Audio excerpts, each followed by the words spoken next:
Good morning. My name is Lee Willis, and I'm here today to talk to you about prayer.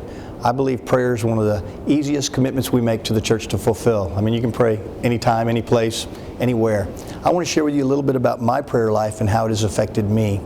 It started as a young child in the 60s with that wonderful little prayer, "Now I lay me down to sleep. I pray the Lord my soul to keep.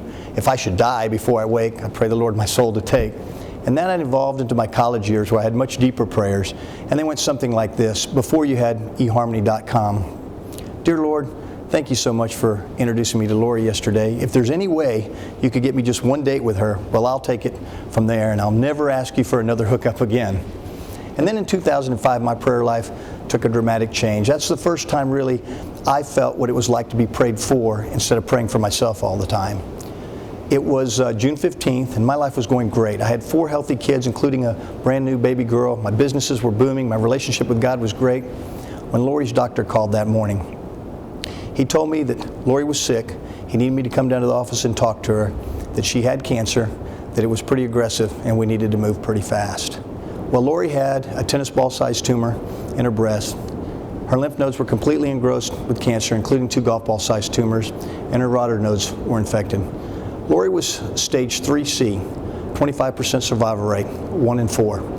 We needed to move pretty quick.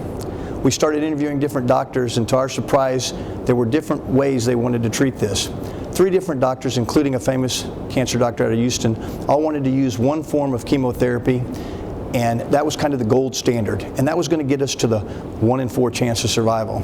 And then there was another doctor here in town, and he wanted to treat it a little bit differently.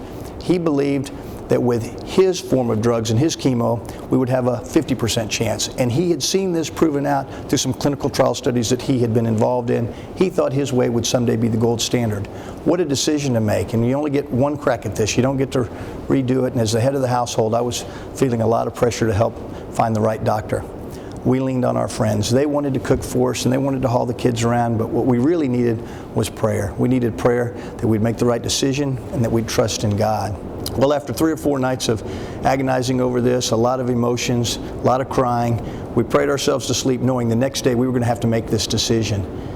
We woke up that morning with a feeling that I really can't describe to anybody here. It was a feeling of energy, and it was a feeling of calmness and a feeling of a peace, and it was a feeling of knowing that God was in control and that we had made the right choice. Now, this was the first time in my life I'd ever had that feeling, and like I said, it was indescribable.